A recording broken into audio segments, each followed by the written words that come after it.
Okay, so hello guys and welcome back to my channel. So সকাল সকাল বেরিয়ে পড়েছি আমি মোটো ব্লগ করতে। সকাল সকাল সো বাজে এখন মোটামুটি 12:46, মানে 1:45 মতো বাজে। আর এখন আমি বাইরে থেকে বেরিয়ে পড়েছি ব্লগিং করতে। সো 1:45 সময় দেখতে পাচ্ছ ওয়েদার কেমন। যদিও শীতকালটা এনজয় করা উচিত। সো কুয়াশা না থাকলে কি ভালো লাগে শীতকালটা? কুয়াশা না থাকলে ঠিক শীতকালটাকে শীতকাল মনে হয় না, ঠিক আছে।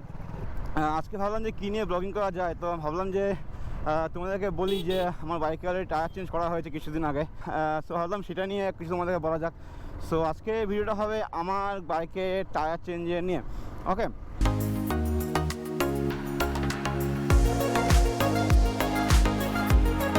তো সামনের জায়গায় আমি ইনস্টল করেছি নাইলো গ্রিপ এমআরএফের তরফ থেকে নাইলো গ্রিপ জ্যাপার F1, আর হচ্ছে পিছন জায়গায় ইনস্টল করা আছে আমার অ্যাপোলো S1 আলফা S1। দুইটা আলাদা রকমের টায়ার। আমার এরকম কোনো পার্সোনালি আমার প্রবলেম হচ্ছে না। অনেকে বলে নাকি দুইটা টায়ার আলাদা আলাদা ইনস্টল করলে প্রবলেম হয়, বাট পার্সোনালি আমি ইউজ করে দেখছি যে আমার তেমন কোনো সমস্যা তো হচ্ছে না। দুটো টায়ারই ভালো অ্যাকচুয়ালি। তবে আমার মনে হয় যে যেহেতু এমআরএফের টায়ারটা কী হয় অ্যাকচুয়ালি, এমআরএফের টায়ারটা যথেষ্ট টেকসই বেশি হয় অ্যাকচুয়ালি, প্রচুর লাস্টিং করে। টায়ারটা একটু হার্ড টাইপের আর কি, গ্রিপটা ওইটা একটু কম থাকে। বাট যতক্ষণে আমি শুনলাম, যত রিভিউ আমি দেখলাম ইউটিউবে, যে অ্যাপোলো টায়ারের গ্রিপ অনেক ভালো, অনেক টেকসই হয়তো একটু কম হতে পারে। টেকসই বলতে লংজিভিটি একটু কম হতে পারে। আগের টায়ারটা মোটামুটি 28,000-এর মতো আমি চালিয়েছিলাম। আমার কাছে কিছু ক্লিপ আছে যেগুলো আমি তোমাদেরকে এখন দেখাবো, যেগুলো যখন আমি টায়ার চেঞ্জ করছিলাম। তো সেই ভিডিওটা একবার দেখে নাও।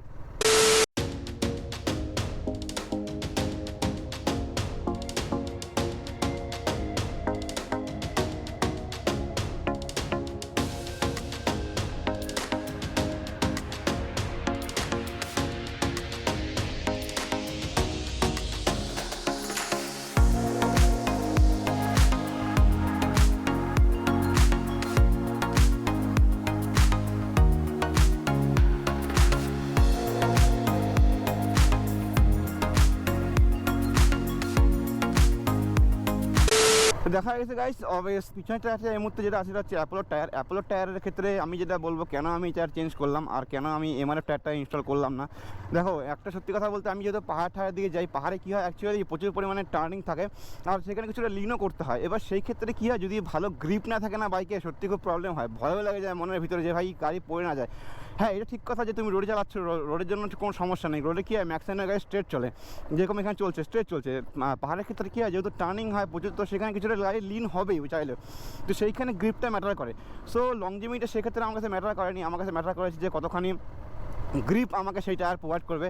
তো ওই জন্য, যদিও সামনের টায়ারই আমার সেটা কেনা উচিত ছিল, কারণ সামনের টায়ারটা এমআরএফ টায়ারের লংজিভিটি প্রচুর হয়, প্রচুর দিন থেকে। আমার আগের টায়ারগুলো প্রায় 28,000 কিলোমিটার চলছে এক পেয়ার। আবার ইভেন এখনও পর্যন্ত ওরা ঠিক আছে, আমার বাড়িতে এখন রাখা আছে, তো তোমাকে সেগুলো দেখাচ্ছি একবার।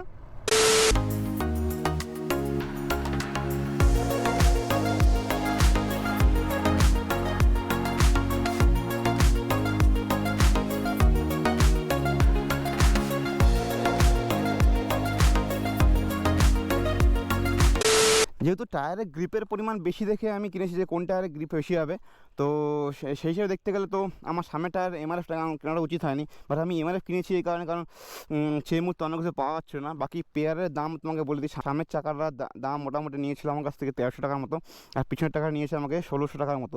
সো সব মিলে মোটামুটি 2900 এরকম দাঁড়াচ্ছে। তো আমার মনে হয় এটা জায়গা ভ্যারি করে। আমাদের এখানে তো এরকম প্রাইসে পাওয়া যাচ্ছে, তো আমার কাছে কোয়াচ্ছিল না, আমাকে এটাই কিনতে হলো আর কি। বাকি টায়ারের গ্রিপ কাটিং দেখতে পাচ্ছ কেমন টাইপের। সো আমাকে ওখানে বললো যে এই টায়ারের গ্রিপ অনেক ভালো হয় এমআরএফের তুলনায়। সো আঙুলটা কিছু ডেবে যাচ্ছে আর কি। তো টায়ারের কোয়ালিটি মোটামুটি ভালো ছিল। তো টায়ার কেনার সময় কিছু জিনিস খেয়াল রাখতে হয়, যে কবে ম্যানুফ্যাকচারিং হয়েছে, কী যে না হয়েছে, সেগুলো সম্বন্ধে জানতে লাগে আর কি। তো এখানে একটা নাম্বার দেখতে পাচ্ছ, এখানে 2622, মানে 26 উইকে 2022-এ এই টায়ারটা বানানো হয়েছে, এরকম টাইপের ব্যাপার থাকে। আর টায়ার কেনার সময় একটা জিনিস আমি তোমাকে বলতে চাই, এরকম একটা ডট থাকে, ঠিক আছে। আমার গাড়িটা যেহেতু মোটামুটি আরও 2-3 কিলোমিটার চালানো হয়ে গেছে, সো এরকম একটা ডট থাকে, দেখতে পাচ্ছ। এই ডটটা অ্যাকচুয়ালি রাখতে লাগে এখানে, যখন টায়ারটা ইনস্টল করা হচ্ছে সেই মুহূর্তে ডটটা অন্য করে চলে গেছিলো। তো এই ডটটা একটু থাকতে হয় হচ্ছে এই নজলের এখানে। এটা যতদূর আমি শুনেছি, যতদূর আমি জানি, যে এটা কাউন্টার ওয়েটের জন্য, মানে টায়ারের সব থেকে মনে হয় হালকা পার্টটা এখানে থাকে, আর সব থেকে ভারী পার্টটা তার অপোজিটে থাকে, যতদূর আমি জানি। তো তার জন্য কী হয়, যখন তুমি এখানে হালকা পার্টটা দেবে, তো এখানে ব্যালেন্স হয়ে যাবে, আর এখানে ভারী পার্ট, তো এখানে তো নজল নেই, তো এখানে একটা হালকাটা ভারীটা এখানে লাগানো যায়, কোনো সমস্যা না। তো এরকম টাইপের হয়তো জিনিস থাকে আর কি, ওই জন্যই আমি এইভাবে ইনস্টল করেছি আর কি। বাকি গাড়িটা প্রচুর নোংরা হয়ে গেছে, দেখতে পাচ্ছি শীতকালে ধোয়া হচ্ছে না, কি জন্য এরকমটা নোংরা হয়ে গেছে গাড়ি। শীতকালে গাড়ি ধোতে ইচ্ছা করে, নিজে স্নান করতে ইচ্ছা করে না, তো ধুবো কি? যদি আমি স্নান করি এরকম নিয়ে স্নান করি না, ঠিক আছে। এবার বলি টায়ারের কেমন এক্সপিরিয়েন্স। তো এই টায়ারটা ইনস্টল করার পর অলরেডি আমি ঘুরতে গেছিলাম রাবাংলা, নামচি, ওখানে ঘুরে এসেছি। সো সত্যি কথা বলবো যেটা আমি এর আগে যখন এমআরএফ টায়ার ইউজ করতাম সেই সময় আমার কিছু কিছু ক্ষেত্রে না আমার গাড়ি অনেক জায়গায় স্কিড করেছিল, সত্যি কথা বলতে। ইভেন টাউনে অনেক জায়গায় স্কিড করেছিল, মানে প্লেন রোডে বলতে মানে এরকম বালি ফালি আছে, সেখানে অনেক সময় টায়ার আমার স্কিড করেছিল। একবার আমি লাটাগুড়ি থেকে আসছিলাম সেই সময় একটা ভিতরে গলি দিয়ে, সেই সময় আমার টায়ার স্কিড করে গেছিলো, পিছনের চাকাটা বেশ করে। সো ওইটার পর থেকে আমি দেখলাম যে আমার গাড়ির সামনের চাকা যতটা স্কিড করেছে তার থেকে পিছনের চাকা একটু বেশি পরিমাণে স্কিড করেছে, তার জন্য আমি এটাকে প্রেফার করি।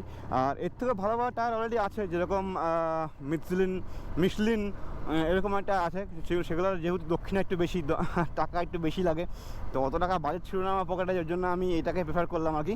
যতদিন আমি চালিয়েছি আমার এমন কোনো প্রবলেম হয়নি। সো সেই হিসেবে দেখতে গেলে আমি তখনই বলবো যে না, টায়ারের কোয়ালিটি ভালোই আছে। আজকে শহরের অবস্থা তো হচ্ছে পুরো কুয়াশা, তো কুয়াশায় ভর্তি একবারে। তো পার্সোনালি আমার এটা ইউজ করে ভালোই লাগছে, দেখা যাক কতদিন এটা চলে। মোটামুটি আমি এক্সপেক্ট করছি যে 15 থেকে 20,000 কিলোমিটার চলবে অন্ততপক্ষে, আশা করি। আমার আগের টায়ারটা চেঞ্জ করার আরেকটা কারণ ছিল, সেটা হচ্ছে যে আমার আগের টায়ারে 5-6টা লিক হয়ে গেছিলো অলরেডি। তো যখন দূরে রাইড করতে যেতাম তখন আমার মনে অলরেডি ভয় থাকতো এটা যে বাই চান্স সেই লিকগুলো আবার কোনো মানে সমস্যা না করে। সো অলরেডি জানি না আমার এই নতুন টায়ারটা কেনার পরে এই টায়ারটাও অলরেডি একবার লিক হয়ে গেছে। মানে আমি হয়তো যে রাস্তায় যাতায়াত করি সেই রাস্তায় হয়তো এরকম মানে পাথর বা কী বলে ওটাকে পেরেকের পরিমাণ বেশি আর কি হতে পারে, তো ওই জন্য হয়তো সেইখানে মানে এরকম লিক হয়ে যায়। সো আরেকটা কথা আমি বলতে চাই, সেটা হচ্ছে যে অনেকে দেখেছি আমি জানো না, বাইকের চাকা যখন চেঞ্জ করে, মানে বাইকের টায়ার যখন চেঞ্জ করে, চাকা তো না, যখন টায়ার চেঞ্জ করে সেই সময় একটুখানি বেশি মোটা চাকা আর কি। আমার যেরকম পিছনের চাকা 130/70 আর সামনেটা হচ্ছে 90/80, ঠিক আছে। তো অনেকে যারা 130 জায়গায় 140 বা 150ও ইউজ করে বা 160ও অনেকে ইউজ করে। তো সেই ক্ষেত্রে কী হয়, আমার মনে হয় চাকা মোটা করার সময় একটা খেয়াল রাখা উচিত যে বাইকের পারফরমেন্স, বাইকের মাইলেজ সব কিছুর উপরই একটা এফেক্ট করে। যেরকম মোটা চাকা ইউজ করলে কী হবে, চাকার পরিমাণ চাকাটা একটু ভারী হয়ে যাবে। তো চাকা ভারী হয়ে গেলে অবভিয়াসলি সেটা চাকাটাকে ঘুরাতে, সেই চাকাটা চলতে একটুখানি বেশি পরিমাণ তেল লাগবে, তেল বেশি লাগলে তো মাইলেজ কমে যাবে।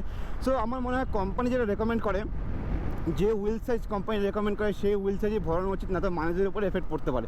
সো ওই জন্য আমি ভাবছিলাম একটুখানি বেশি মোটা চাকা ইউজ করবো, বাট আমি তারপরে ভাবলাম না, দরকার নেই, ফালতু ইউজ করে লাভ নেই, কোনো মানে হয় না, ঠিক আছে। তো ওই জন্য আমি আর সেটা ইউজ করিনি আর কি।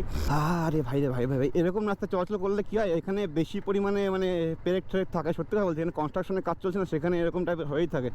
আর আমাদের বাড়ির আশেপাশে না প্রচুর কনস্ট্রাকশনের কাজ হচ্ছে, তো কী হয় অ্যাকচুয়ালি ওখানে পেরেক প্রচুর পরিমাণে পড়ে থাকে, আর সেগুলো চাকা লিক করার জন্য মানে একদম এক্সপার্ট যাকে বলে। এটা একটা প্রবলেমের বিষয় আর কি। আমার পার্সোনালি জিনিসটা আমার খুব একটা ভালো লাগে না, গাড়িটা লিক হয়ে গেলে সত্যি খুব কষ্ট তো হয়। নতুন চাকা যদি লিক হয়ে যায় কষ্ট হবে না বলো তো, এত টাকা দিয়ে কেনার পরে। অনলাইনে যদি এগুলো অনেক ডিসকাউন্ট পাওয়া যায়, আমি অনলাইন চেক করে দেখেছিলাম, বাট আমি অনলাইন থেকে নিয়ে একটাই কারণ ওইখানে না মানে সবই ঠিক আছে, কিন্তু টায়ারটা কবে ম্যানুফ্যাকচার হয়েছে সেই সম্বন্ধে কোনো ডিটেলসে লেখা ছিল না, যে টায়ারটা কবে ম্যানুফ্যাকচার হয়েছে। কারণ পুরোনো টায়ার হয়ে গেলে কী হয়, টায়ারের মধ্যে যে থাকে, এটা কী বলে, টায়ারের যে রাবারের কোয়ালিটি থাকে সেটা অনেক খারাপ হয়ে যায়, কারণ সেটা অনেক হার্ড হয়ে যায়।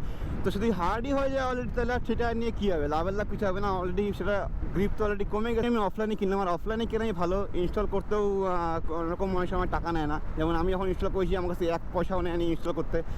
অনলাইনে কিনলে ওইখানে ইনস্টল করতে আরও 100 টাকা এক্সট্রা নিয়ে নিত আর কি হয়তো। তো আমি এতক্ষণই বলবো যে দেখো, তুমি যদি চাও বাইকের মাইলেজ ঠিক থাকুক, বাইকের পাওয়ার ঠিক থাকুক, বাইকের ইঞ্জিনের কোয়ালিটি ঠিক থাকুক, তাহলে চাকারও একটা ভূমিকা আছে বাইকের পারফরমেন্সের উপরে। তো সেই ক্ষেত্রে দেখতে গেলে একদম যেইটার কোম্পানি রেকমেন্ড করে সেটাই ইনস্টল করা উচিত। বাকি চলে এসেছি আমি হাইরোডে, যদিও হাইরোডে অনেক আগেই চলে আসতে পারতাম, কিন্তু আমি ইচ্ছা করে অনেক দেরিতে আসলাম। আর আমি আসলাম একটা কারণে, কারণ আজকে যেহেতু ওয়েদারটা এত সুন্দর, রাইডিং করার মতো ওয়েদারটা, ভাবলাম একবার রাইডিং করেই আসি একটুখানি, অন্ততপক্ষে বাইক থেকে তো একটু বেরোই। ও মাই গড, আলাদাই রাইডার ব্রোস, হ্যাঁ, দুইটাই ডমিনার টক করতে একদম জায়গায় বলে। ওকে গাইস, তো আজকে ভিডিওটা বাস এই পর্যন্তই ছিল। আমি আর এই ভিডিওটাকে বেশি এক্সটেন্ড করবো না। সো আজকে ভিডিওটা বাস এই পর্যন্ত ছিল, ফার্স্ট টাইম বাইকের টায়ার চেঞ্জিং এক্সপিরিয়েন্স। সো আশা করি তোমাদের এই ভিডিওটা ভালো লেগেছে। তো ভিডিওটা ভালো লাগলে একবার লাইক করে দিও, ফেসবুক থেকে দেখলে পেজটাকে ফলো করে দিও। দেখা হচ্ছে পরের ভিডিও, ততক্ষণ জন্য বাই বাই গাইস, টাটা।